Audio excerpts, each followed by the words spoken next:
Right here, down. Protect your out. We put the work in. Let's finish. Come on, man. Let's do this. Family, I'll do 1, 2, 3. You see, we dream chase, cause that's all we was given to start with. Then we realized the dream was obtainable. Now look at us.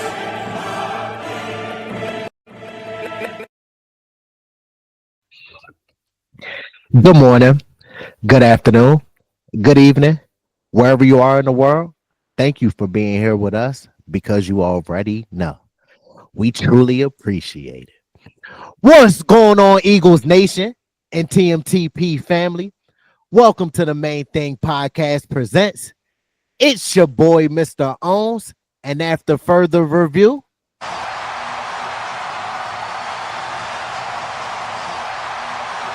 the call stands. I'm still official with no stripes. What's going on, Eagles family? This is your man, Big Husk, the one you trust. Talking all Philadelphia Eagles. Hey, it's mock draft time, baby. It's draft season.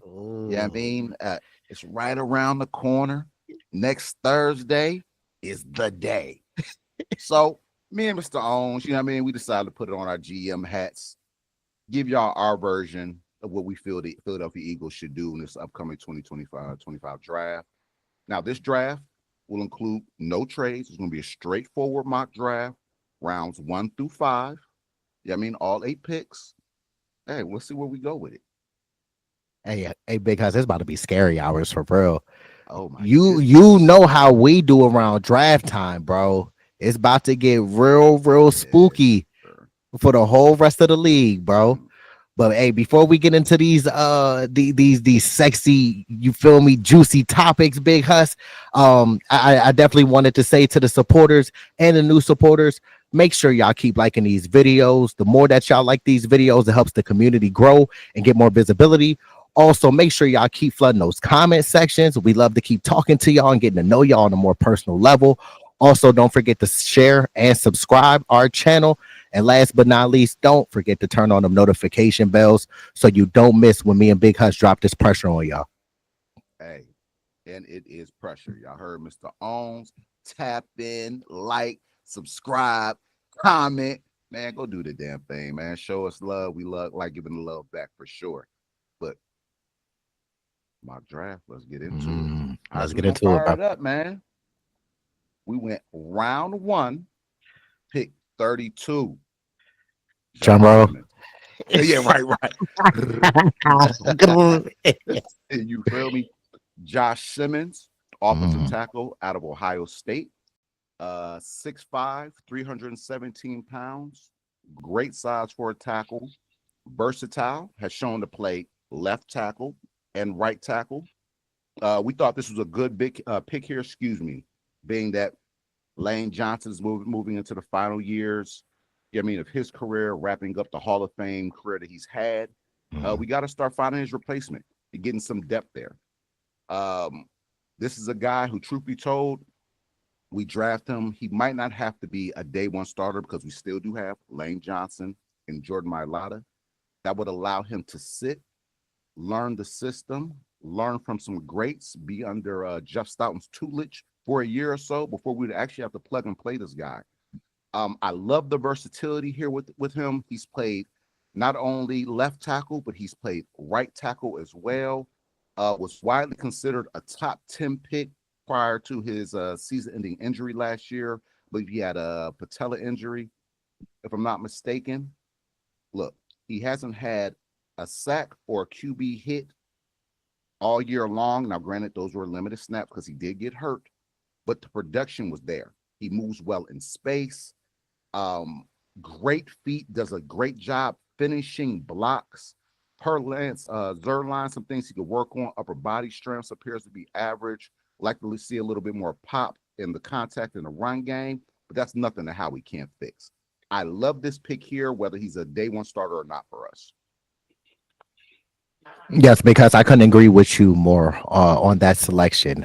Josh Simmons is definitely round one pick for the Philadelphia Eagles, we typically go offensive lineman, defensive lineman, and in this case, it's starting to seem to me because that it's trending to one of those positions for our first round pick, and then we can't rule out, of course, us either. I really feel we won't move up because it's not a prospect in the draft that I think that the Eagles value that much, because I did read some things because that they don't have a lot of round one grades on a lot of these prospects. So I can see us moving back out of the first round as well.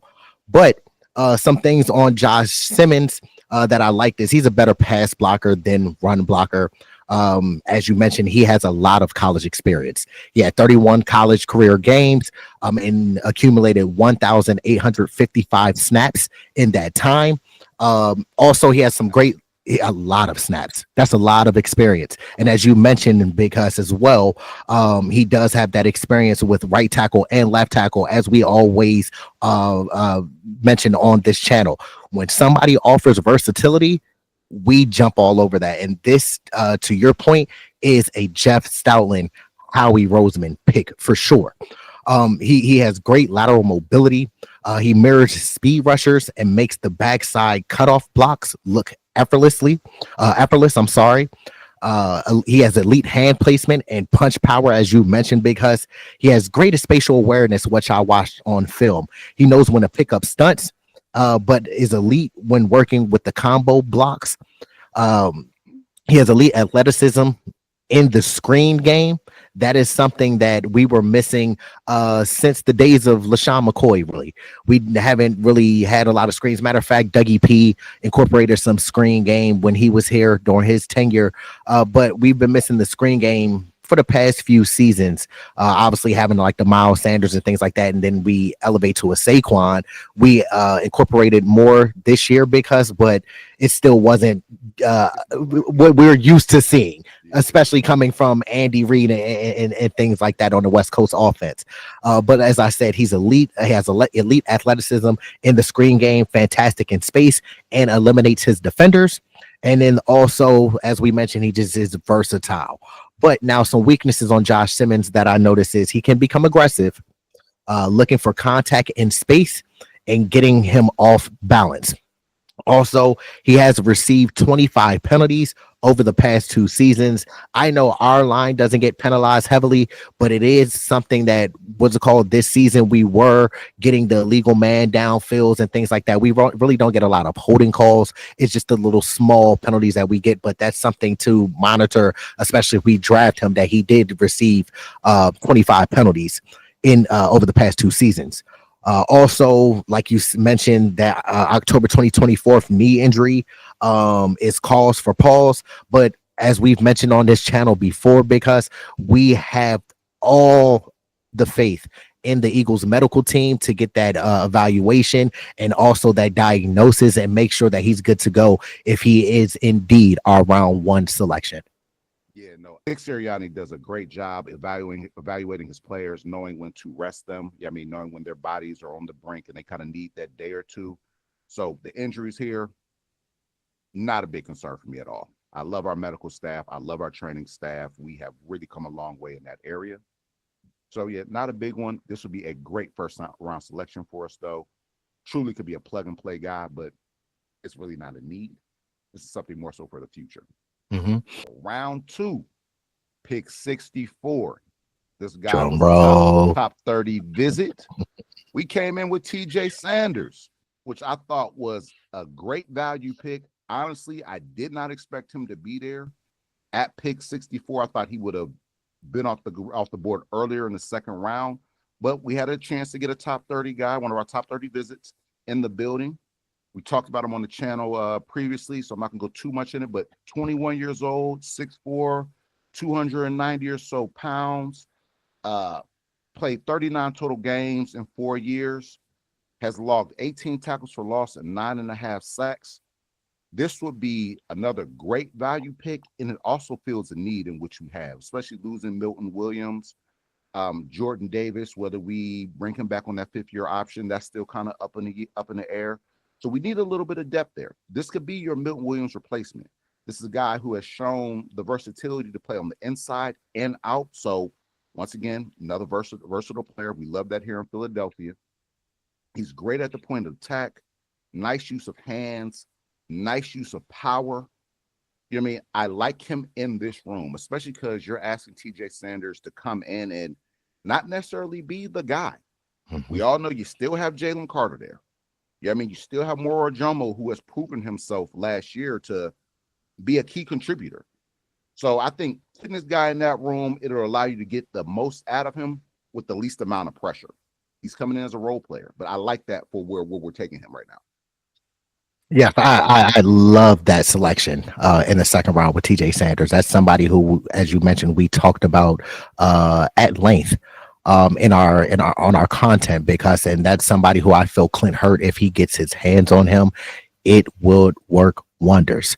As you said, he is physical. He's nasty at the point of contact. He has great hand placement. He disengages and displaces the offensive lineman. We've seen it routinely on film. He just pops on film. He has those flash plays that you always see, kind of like how Milton Williams. I'm gonna use him as an example. When he started with us, you just see flash after flash, and you're like, man, he's going to be a fine player. And look how that turned out with him getting that contract in with the New England Patriots. But again, you mentioned versatility. He can play 0 tech all the way up to the 5 technique. That is somebody, as you mentioned, he doesn't have to come in this room. He doesn't have to be that guy. You can really play second fiddle, third fiddle, fourth fiddle, whatever you fit on wherever you fit on a board. But I feel like he could come in, push this room, add value, and push this room to be great, and push the younger guys to be even greater. You see what I'm saying? You're lining up beside Jalen Carter. That's a dream come true for any D tackle, I can imagine. So I just think that he fits well in this scheme. I think that Vic Fangio will find creative ways to use him, and I think that he will be very productive if we do take him in the 2025 NFL draft. Because no, for sure, like you said, put it with Clint Hurt and that group. There's no reason why this guy shouldn't come in and be productive right away. Like as you mentioned, the splash plays, he would be the Milton Williams replacement, one for one, literally. So yes, I love this guy here in the second round. I did not think that he would be there at pick 64, because we couldn't pass that up. Then once again, top 30 visit guy. You know, we love our top 30 visit guys. But no, so moving around 3, pick 96. We went tight end here out of Oregon.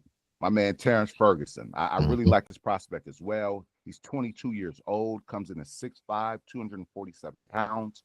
He ran a 4.63 40-yard dash, which was the fastest among tight ends at the combine.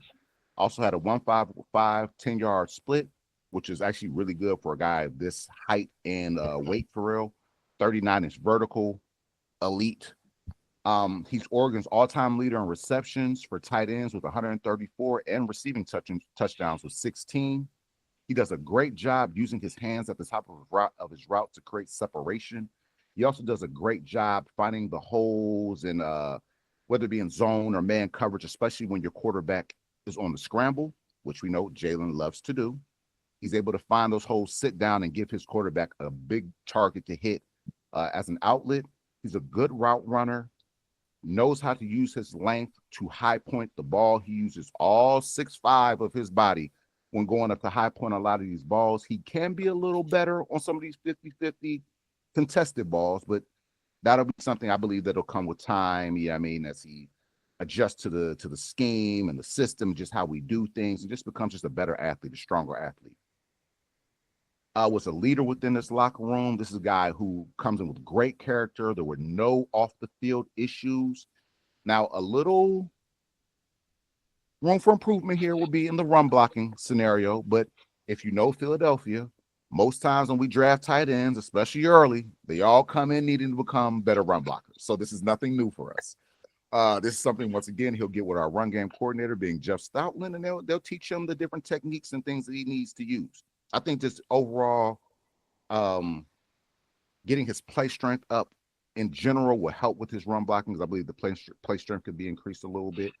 But not knowing what's going on with Dallas Goedert, whether he be traded during the draft, after the draft, or even if he's still on the roster, this guy can be a day one starter, if not a bona fide tight end two. Gives you big target, great long speed, does a great job using his speed in and out of breaks. I really like this pick here, and it would give us something to work with, more of a well-rounded tight end, as opposed to some of the tight ends who we had in the past as far as number twos and then on, or where they need more work. And you can see this glaring holes. Like our tight end two last year clearly needed help in run blocking, and it showed up all season long. But this guy, I like him. Big target, would be a nice compliment to Dallas Goedert, or if we were to move on to Dallas Goedert, he would be a nice tight end one. Absolutely. Mm-hmm. Yeah, this is definitely a nice pick, round 3, because I definitely, and me and you both talk at length about Terrence Ferguson off camera. He's somebody who I can definitely see coming in and pushing for tight end 1 from day one.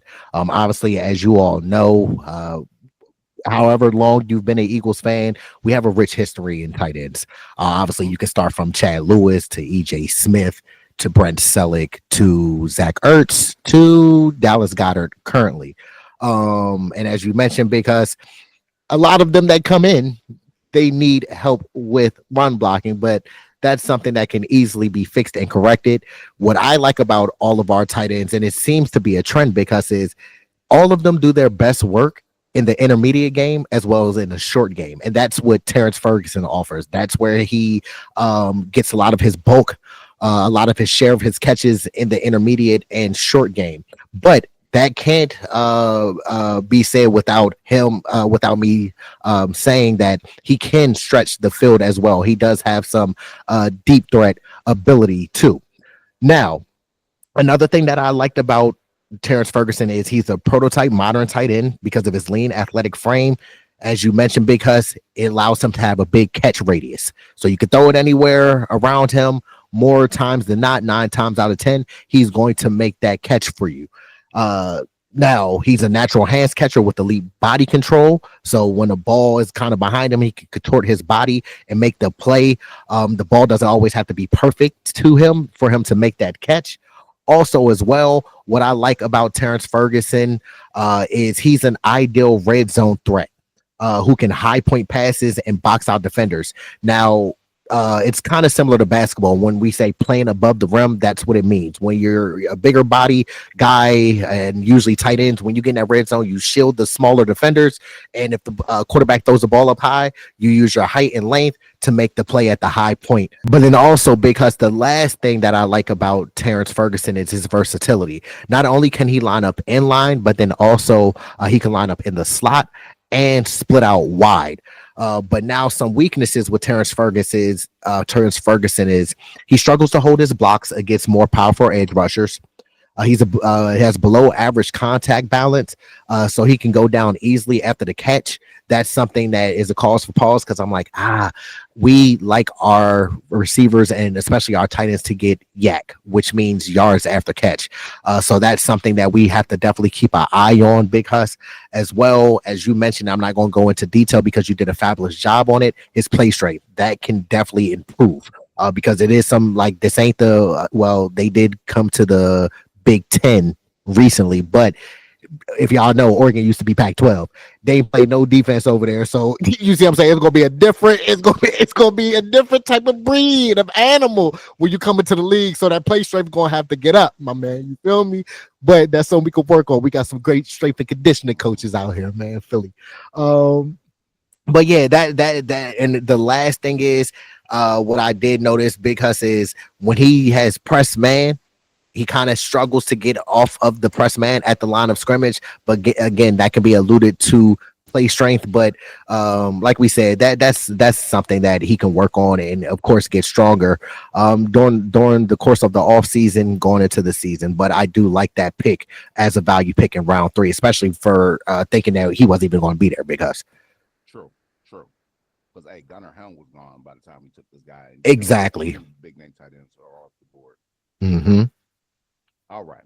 So round 4, pick 134. We come in with Barrett Carter, Clemson linebacker. He comes in at 6 foot, 231 pounds, ran a 4.63 40, had a 4.41 short shuttle, 34-inch vertical. This guy comes in as a 3-down linebacker. He's a 4-year letterman and a 2-time All-American selection. He's racked up over 250 tackles, including 31.5 for loss, 12.5 sacks, 24 pass breakups, 3 interceptions, 2 forced fumbles, and 3 fumble recoveries. So the tackling is there. The ball production is there. He started 40 out of 52 career games, so he's played a lot of football. The experience is there. He's a Buckets Award finalist given to the nation's top linebacker. If you don't know, we already have one of those on the team in the Kobe Dean. So great linebacker play. He showed range both in man and zone coverage. And this is another guy, what you might see, the name of the draft, versatility. He could play as a stack linebacker. He could play as an edge defender. He's played in the slot. He is an elite QB spy. Now, needs some improvement upon his pursuit angle. Sometimes get a little overly aggressive, force him to miss tackles. But this guy can come into this system and would be a chess piece for Vic Fangio just because of what Fangio can do with him, moving him all over. He played a little bit of a hybrid role at Clemson, so not your traditional stack linebacker where they kind of moved him all over and used him in almost like a star position. Per an AFC executive, I think he's a better football player than Trent Simpson, a 3rd-round pick who was drafted by the Ravens and also became one of their starters during the season, even though he did not run as fast. But he also has a lot better feel for the game. And when you're talking about playing linebacker, especially a stack linebacker, you have to have a feel for the game the same way you get your running back has to feel where the holes may open, where they may close. As a linebacker, you got to have that same feel. You were basically playing running back on the defensive side of the ball. So he has elite feel for the game, elite athleticism. You saw the pop when he hit folks, the explosion in his first step. I just think in round 4, being that we don't have a lot of linebacker depth right now, injecting this guy into that room would give Vic Fangio another chess piece to work with. Almost how we had Cooper DeJean and we lined him up all over the place, and Zach Bond and lined him. Same deal. When you could do that, it allows you to mask coverages. You don't become as predictable and just easy to read from a defensive coverage standpoint. This guy's an elite blitzer. So we love that. We love our sacks. He would be a great guy for that room. Now, we don't know what's going to happen with Nakobe. Nakobe can come back, sometime mid to late season and be A-okay. Or Nakobe may be out. This guy can fill that Nakobe Dean role. Also, he gives you some special team experience. His NFL comp was Christian Harris down there with the Texans, which he's been doing wonders. Yeah, I love that. So I thought great pick here because there's a lot of value, special team experience, and depth. This is an excellent pick because I really feel this might be one of my favorite prospects, especially on defense and obviously in our mock draft that we did, because he just offers so much versatility. He is physical on film. He's nasty on film. He's violent. Obviously, you did a great job doing a breakdown on him. So I ain't even gonna have to really go in detail, but some things that I do like from Barrett Carter is the fact that, like we mentioned and you mentioned, because he's a better run defender than pass rusher. Again, he's physical and nasty in the run game and does a great job of staying square to the line of scrimmage and sifting through traffic to get to the football. When you all hear see ball, get ball, think that's the type of linebacker that he is. Once he sees where the play is flowing, once he sees who has the football, he goes and then gets into attack mode and goes and gets that football. He has a willingness to take on blocks, but able to shed the blocks. He's a consistent and motivated tackler. What I liked about Barrett Carter from watching film, because is he has elite range. He's really sideline to sideline. That's all you can ask from a linebacker. Obviously, we got the opportunity and the blessings this year with Zach Bond doing what he did. Just think of that. When you think sideline to sideline, I'm not saying that Barrett Carter obviously is on the NFL All Pro level, but that's kind of what he does, and that's what his game is as well. He has the discipline in zone coverage with his eyes to gain adequate depth and understanding route combinations. Again, now with pros comes weaknesses. So some weaknesses on Barrett Carter really quickly is he doesn't have elite strength to disengage with offensive linemen once they lock onto him. And that's more so with the guards because they're stronger and bigger than him. So once they get into his frame, they're able to lock him out and move him off of the spot. He diagnoses the play direction slow sometimes, gets more misdirection and pre-snap motion offenses. And finally, due to being, like you mentioned, Big Husk, overly aggressive, he's sometimes playing a run, can be liable in overrunning plays and literally allowing cutback lanes in the defense, exploiting big runs for the offense. So that's something that we could work on. But obviously, getting here at this point in the draft, because we obviously, as you mentioned, we don't know the depth of our linebacker core, so that's somebody who we can get in here, learn under Big Fangio. He doesn't have to be thrusted in day one. He can sit, learn a playbook, learn a scheme, and bring fantastic value. Either sometime we don't know, because you see, I'm saying we don't know the unknown, but he can probably add some value either this year or sometime next year. So that this is a great pick for us.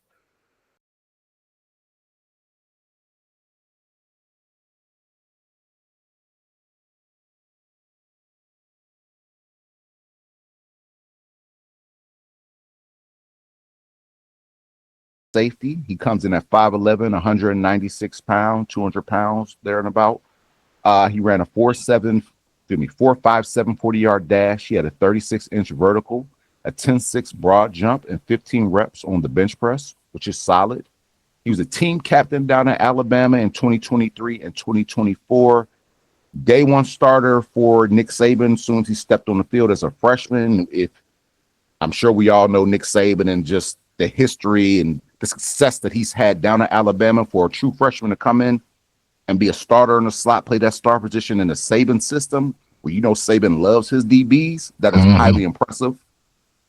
He has exhibited great ball skills. We mentioned versatility. He's played the high safety. He's played the box safety. He's played from the slot. When he first started playing, he was playing from the slot, and he was elite. And then from the high safety, he's shown to have that same production. He's been, like I said, a key contributor to the Crimson Tide since his freshman year, has played in many value games, has a ton of experience, which we love. As a safety, excellent instincts, more of a cut tackler than a fit tackler. When I say fit tackler, meaning hat on hat, I'm coming down, squaring you up, just my man on man, I'm about to F you up kind of deal. That's not so much his game. He's more so he wants to fly in, take them legs out, watch your knees. He's one of those type of guys, which is great. Sometimes that leads to turnovers, but sometimes when you become a cut tackler, you can also miss tackle. So tackling needs to be shored up just a little bit. Another guy coming in at 5'11", around 200 pounds. When he enters the box, sometimes those linemen get on you. He has a hard time disengaging or just avoiding the blocks in general. That's something that he would need to work on, avoiding at the point. Talk about special teams. Let's say he doesn't start. He's not a day one starter. He's not in that mix. My man has over 500 career special team snaps in 4 seasons. That is a shit ton of special team snaps. He's played on kickoff coverage, kick return, punt coverage. So you name it, Malachi Moore has done it. So he comes in, the versatility, could play free, strong, wherever we need him. We know Sidney Brown is in competition for that other starting safety slot. Maybe he pushes Sidney Brown for that role. Maybe he beats Sidney Brown out. You know what I mean? This guy can do nothing but elevate the room. I love the passion in which he brings. I love that he's played on the biggest stage and has had success. His pro comp would be Devin McCourty. We all know Devin McCourty's success. He's had Super Bowl champion, old high school rival of mine. St. Joe's Prep Boys, man. I tell you something. But hey, he's done his thing. I thought this was a great value pick. I said round 5 guy, has the potential of being a starter, or if not, a key special teams contributor. Yeah, Malachi Moore is a very intriguing prospect because you know how we always talk off camera about a lot of different players, and he's somebody obviously, as you mentioned, came through the Saban system in Alabama, used to winning, used to the standard, and used to competing at a very high level. And some things that I did notice about Malachi Moore is the fact that he has gotten better season after season at Alabama. His growth has been amazing. Now, some things that I do notice about Malachi Moore is on film. Like you said, he can line up at high safety because he could play in the box. He's willing. He has a willingness to tackle. That's something that I like about him, especially being 5'11", 190-ish range. A lot of people at that size don't want to come down and tackle, but he commits to the tackle. I also love the fact that he holds his teammates accountable. He wants the best not only out of himself, but he wants the best out of his brothers and his teammates. Now, some negatives on Malachi Moore because that I notice is sometimes it can be spans and weeks where you'll see him make plays and make play after play after play after play. Then the next week comes and he doesn't make any plays. Another week follows, he doesn't make any plays. So for me mentioning that, what I need to see more out of Malachi Moore is consistency. That's something that has us calls for pause for even Sidney Brown, because you see the flashes of potential, but then sometimes he can be too aggressive, which harms you because now it's putting you out of the play. You're not reading your keys. You're overcommitting on plays and things like that. So that is what's giving me kind of pause, but I do like him as a value pick. And then to me as well, he reminds me of, and the passion that he plays, I don't think equally at the level, but he reminds me of CJ Gardner Johnson, CD Deuce. Sometimes you got to tell him chill out. I don't know if this is going like this will be. I mean, we have the culture to balance that out, but it's just with me, I just need to see more consistency with Malachi Moore. But with us having limbo at safety with that position, especially with CJ leaving and that being a void, this was too good. Malachi Moore was too good to pass up in round 5. And the safeties that were left, obviously, we didn't know much about those prospects because, but Malachi Moore is somebody who we're kind of familiar with. We're familiar with his game. And as I've mentioned, and as you've mentioned, because be a great value pick for us here in Philadelphia. He knows the standard. He knows what it takes to get to the big game, and not only just get there, win it. I think that matters. Winning is contagious. Winning is an attitude. Everybody doesn't know how to win. Malachi Moore comes in knowing how to win and what it takes. So I do love that. I thought that was a great point that you brought up. So with our second fifth round choice, our fifth round pick at pick 164, we chose Devin Neal. Hey, we both are really high on Devin Neal. Devin Neal knows how to play running back. He's coming out of Kansas. Look, now we already have Quadzilla, Saquon Barkley, right? We have him. We have his brother, AJ Dillon, Quadzilla 2.0. Okay. We have Will Shipley. And then we thought, hey, let's add some depth, man. Let's maybe push those two guys. That being Will Shipley and AJ Dillon. AJ Dillon coming off a neck injury. Who knows if he even lasts the whole season. Will Shipley still unproven. So let's put a little competition in that room. Devin Neal, he comes in at 5'11", 213 pounds. He ran a 4.58 40-yard dash, had a 1.59 10-yard split, 37-inch vertical, explosive, and a 10.4 broad jump. He originally committed to Kansas to be a two-sport athlete, playing football and baseball. We have a lot of those type players on our team where they were two-sport athletes going into college. He's shown that he can be a 3-down back. Most running backs aren't 3-down backs, and a lot of times those are reasons why they don't make it in the NFL. Everybody wants to run the ball. Look at me, but nobody wants to be a pass protector. Nobody wants to excel in pass protection. Truth be told, that's one of the reasons why I love Kenny Gainwell so well. Kenny Gainwell did not mind doing the dirty work, and he did it at a very high level. Devin Neal gives you a lot of that. He's a great in pass protection. He is a natural runner. He's had over 1,000 yards in each of his seasons since becoming a full-time starter. And he's also had 1 receiving touchdown in each season. So showing up a little bit in the pass game as well. We know, especially now, we love our running backs, which really going back since forever, not even just now. We love our running backs to be able to catch the ball. You have to be a natural hands catcher. He has shown to do that. He exhibits great contact balance. He's a creative runner. Also exhibits a great first step coming out of the backfield, getting downhill fast, has great change of direction. And from season to season, I've noticed how he's been getting better at just letting plays develop. A lot of times running backs come in, you get the ball, they're 1,000 miles an hour right now. They don't allow for blocks to set up. You know what I mean? They don't allow for the blockers to find assignments. I'm just hitting the hole whether it's there or not. This guy has shown the patience now to let the blockers kind of settle. Let me find my guy. And then hitting the hole, which he didn't really have earlier in his career. Doesn't show ideal long speed, but has enough speed. A little bit of pause for concern, for lack of better words. He had a big workload when he was at Kansas. He comes in with 837 career touches. That could be a possible negative. It's a lot of wear and tear, especially talking about going to transition to the NFL. Them dudes are thumping. You know what I mean? They ain't coming downhill soft. They're coming down here with bad intentions. So we'll see if that heavy workload in college kind of hinders, or maybe he becomes injury prone, or whatever the case may be. Hopefully it doesn't. You know what I mean? But something just to keep a note of. Per an NFC scouting director, he's got good size, instincts, production.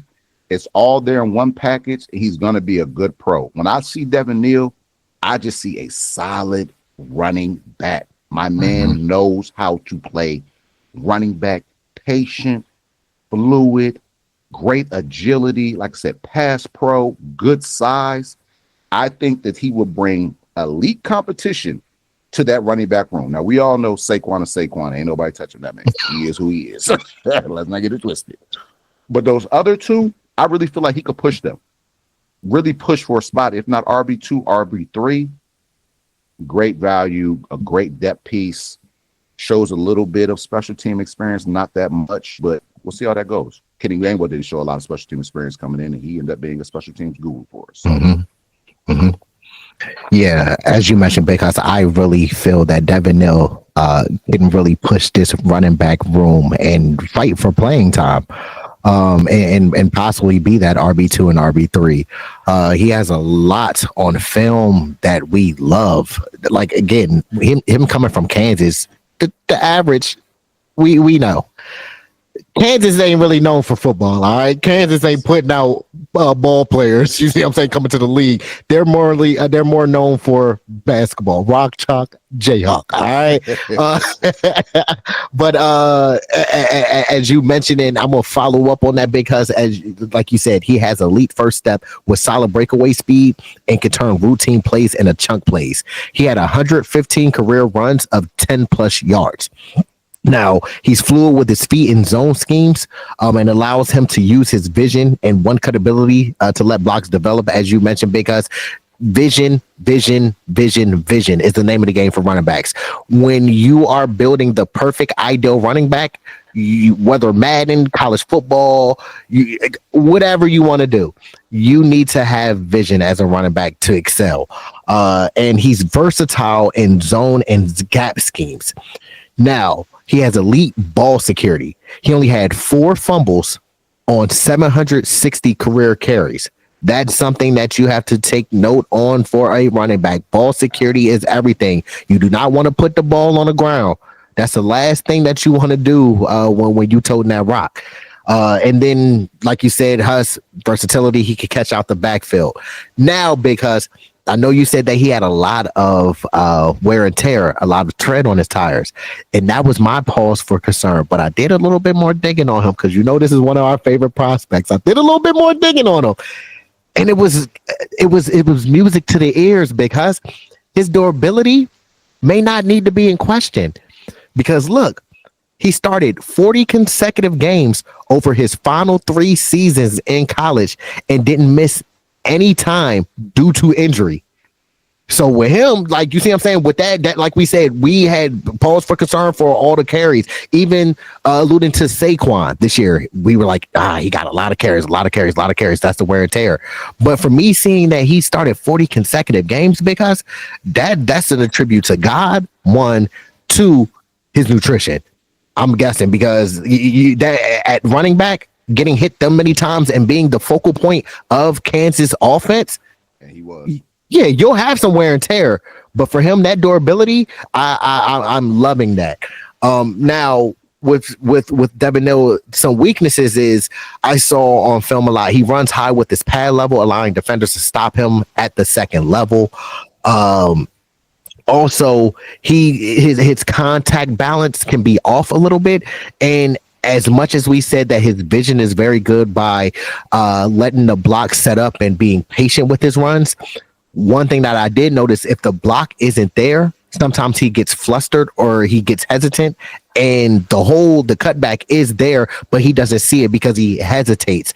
So that's something that he has to work on. But again, we get him. This is somebody who can push the room and make an impact in his rookie season. I really like Devin Neal at this pick and for the Philadelphia Eagles.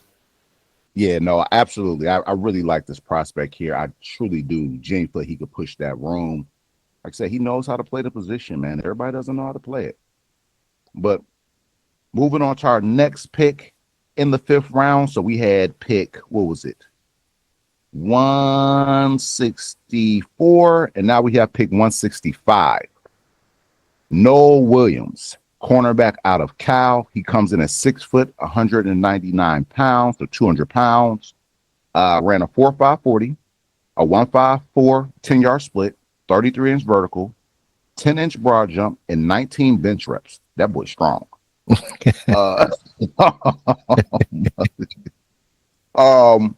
Look, he comes in with elite ball production. He has 14 career interceptions during his time at Cal, 7 interceptions just last year. Has 25 passes defended. He does well in zone coverage, good at reading the QB's eyes, great anticipation, which you need in zone when you're talking about jumping balls, as far as jump interceptions, trying to, Pro Football Focus has him ranked at the 116th prospect per PFF. Williams is a strong press cornerback whom an NFL team could feel comfortable putting on the line of scrimmage due to his physical coverage style and run defense skills. His long speed and agility appear to be average, but his strength stands out in the class. He has a mid-round projection and could be a starter in a man-heavy coverage scheme. As you know, Vic loves to play his man coverage. This guy excels at that. Now, something that I want to see with him not having the elite long speed, could he possibly transition to safety? Maybe 200 pounds, decent size, 6 foot. It's just when you're talking about the NFL, it's hard to play corner if you do not have above average speed. And not saying that 4.5 is slow, but you're talking about, we have some receivers in our division, from Scary Terry to CeeDee Lamb to Malik Neighbors. And what can all these dudes do? They can run. Straight up. They can run. So I want to see, maybe the 4.5 is nothing. He's just one of those guys, didn't test well. He just knows how to play corner. Or maybe he can transition to the back end and maybe see how it works out. But what I like about this dude is the ball production. With CJ now going down to the Texans and his 2 years starting with us, he had 12 interceptions in that time span. That's a lot of interceptions. We have to somehow make up for that lack of ball production. This guy comes in with elite ball skills, I think. And if he doesn't play safety, solid depth piece in the cornerback room, with Isaiah Rodgers leaving and everything else, he could push Keely Ringo for CB2 possibly. We'll see. Yeah, Noah Williams is a very intriguing prospect because the thing that popped out to me, as you mentioned, is the ball production. You getting 14 picks and then just 7 in one season. You get not only your hands on the ball, but you create turnovers and taking the ball away and getting your offense more possessions. That's the name of the game. The more possessions that you can get your offense, the better the probability and the chance of you scoring. That's something that I feel that we're going to have to replace in the back end, especially with Big Play Slay leaving as well. We're going to have Keely Ringo, Eli Ricks, the two main people that are vying for that that cornerback 2 spot is obviously, like I said, Keely Ringo and Eli Ricks. And this will be a phenomenal person to push that room, 6'1", 200 pounds. So you got length. Adoree Jackson, thank you. So now, Adoree Jackson, and even with this guy, because he can push that room. Adoree Jackson, like as we mentioned before, he had a decorated career in college at USC, and they got drafted obviously in the first round by the Tennessee Titans, and then finished up his little stint with them dudes up the Turnpike, Jersey Turnpike. Never gotta mention them, little brothers, right? But anybody who plays there, as we mentioned before, because we have to take that with a grain of salt, because obviously they don't get the best out of their players as we do here in Philadelphia. But Noah Williams is a versatile DB. He could play him in multiple coverage techniques, and then the final thing that I love about Noah Williams, because is he offers the special team experience. He offers it in the return game and in the coverage game, being a coverage man.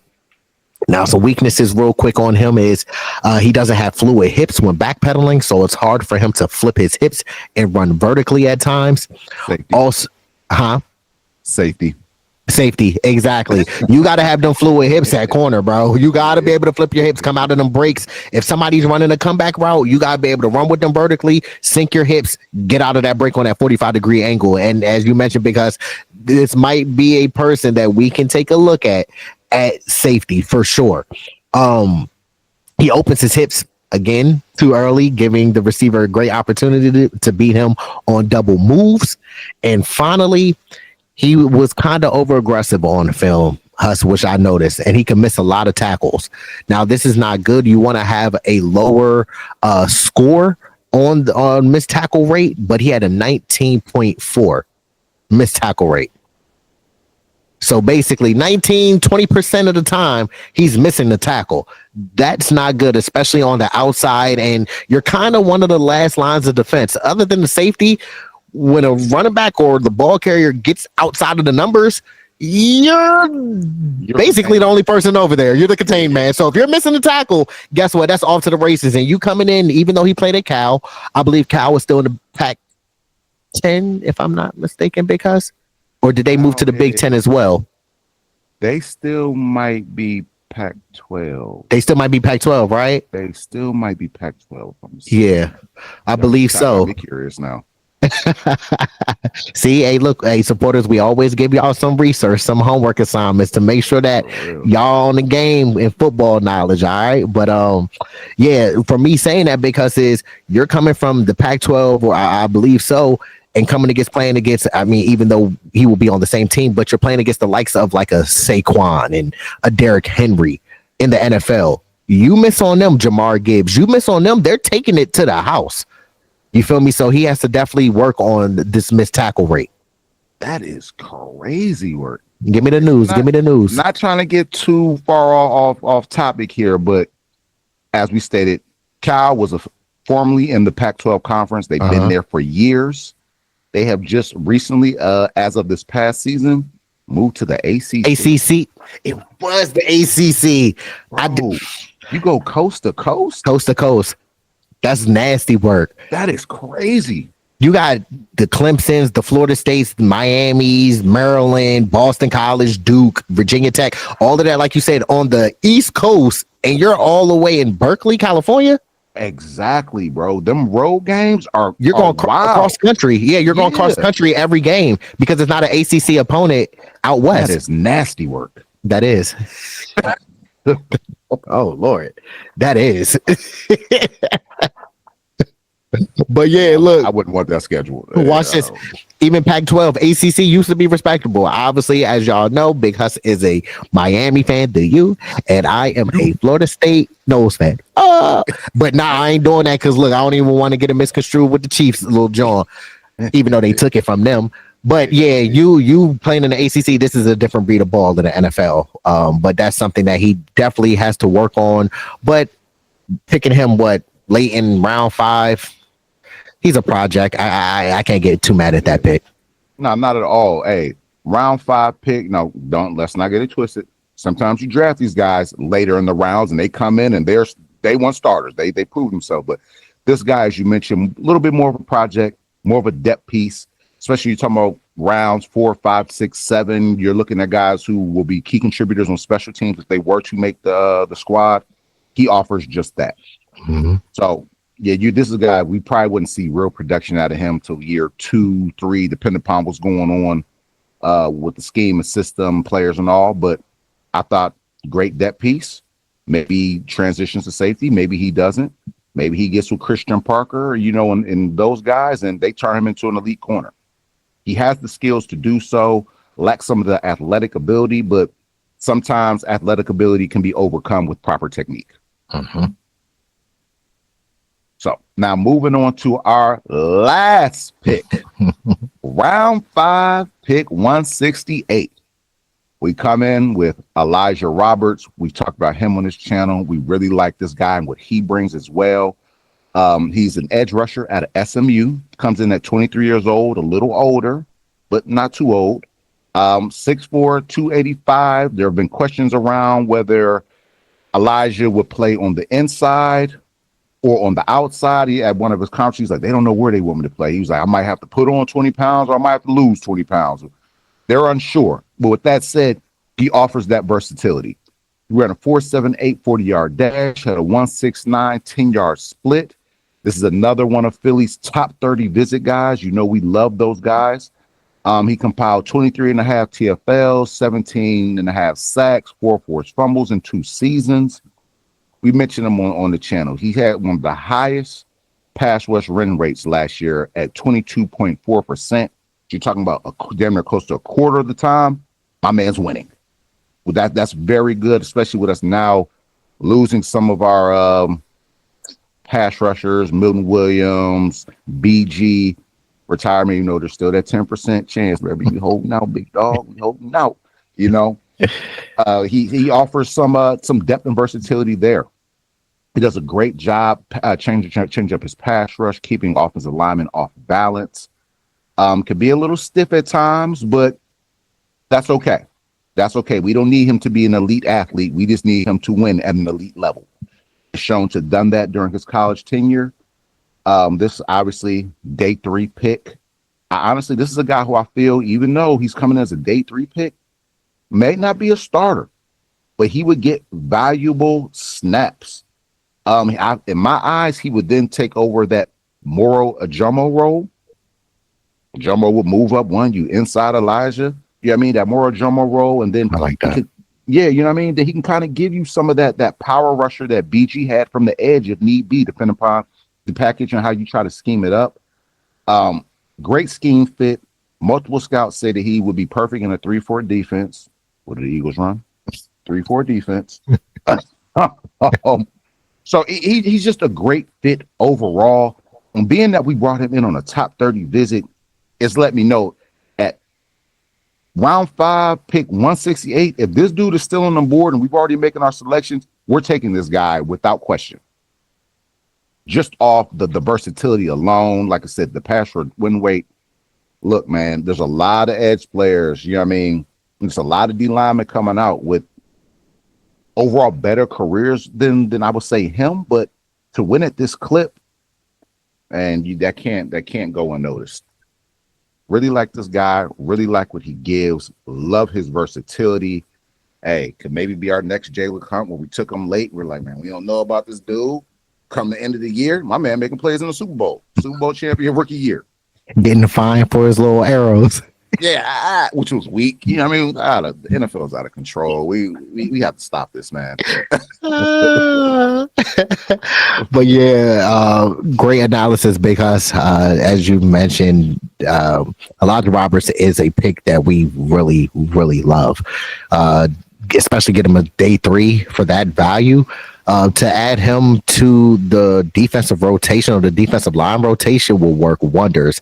Again, Clint Hurt get a chance to get on him, to get with him and put him inside with the Jalen Carters, the Jordan Davis, the Murrow Jomos, the Thomas Bookers. This can be somebody who can be a still. I love his high motor. I love that he has just a passion with playing football and just loves playing football. I just see a lot of potential on film. And I like the versatility that he will bring to us in Philadelphia. And also with him going to SMU, we all know that they don't play the highest level of competition, but something just on film, Big Husk just screams that he's ready to take that next step at the next level, given the right circumstance and given the right team. And I feel that we can be that right team to tap into his potential and unlock some greatness. We, like you mentioned real quick, Jalen Son, we didn't know what we were going to get out of him. We knew that he used to play safety, converted to DN. And F just known we were going to get out of him. We didn't know him at all. when we weren't doing content last year and we were still doing what we're doing now, and just looking at film, he only had like 6 highlights. I was like, bro, he making plays, he chasing down the quarterback, but I don't know this man, like you said, bro. Like, we don't believe you. We need more people. You see what I'm saying? Like, this crazy, but yeah, this is definitely a great pick, and I can see Howie getting him into this building, and like I said, hopefully blossoming into something beautiful. But because before we wrap this up, I definitely wanted to holler at the supporters, to our loyal supporters and our new supporters. Welcome to our community, and to our channel, and welcome to the family. I just wanted to say, make sure y'all keep liking these videos. It definitely helps with the community growth. It helps the channel get in circulation of the algorithm and brings visibility to help our family and our community, as I mentioned. Also, keep flooding those comment sections. Also, share and subscribe this channel and let everyone know that y'all found y'all new favorite Eagle content creators. And last but not least, make sure y'all turn on them notification bells, also known as that Liberty Bell looking thingy, so you don't miss when Swoop comes out with the Eagles news and updates. Hey, once again, you heard Mr. Owens, man. Go tap in and do that. This was our 2025 mock draft. We hope you enjoyed it. We hope you enjoyed some of the analysis that we gave on some of the players, and you enjoyed the players that we picked. We thought they were all great selections that can do different things for what the Eagles are currently lacking, or maybe they're just adding depth. But you have the draft coming up, April 24th, this upcoming Thursday. We might drop one more mock draft prior to that. We might not go in depth, but we'll just read off some of the players that we took, might do some trades, and I want to have a little fun with that one. We'll see how it goes, but we hope you enjoyed it. I hope you all are having a great week. It's Good Friday. You know what I mean? Count your blessings, say your prayers. You know what it is. Amen, amen. Hope you all have a great weekend. Enjoy your Easter holiday. Hey, it's Fly Eagles Fly all day. And if you don't know, I go by Big Husk. And I go by Mr. Owens. And this is the Main Thing podcast, where we keep the main thing the main thing. Enjoy your weekend. Stay tuned for them next videos, and we'll get with y'all next time. Y'all have a good one. It was I was gonna make a lot of money doing what I wanted to do. I went after it, and it was a struggle to achieve it. But you know what? I caught that bitch. Dream chasing.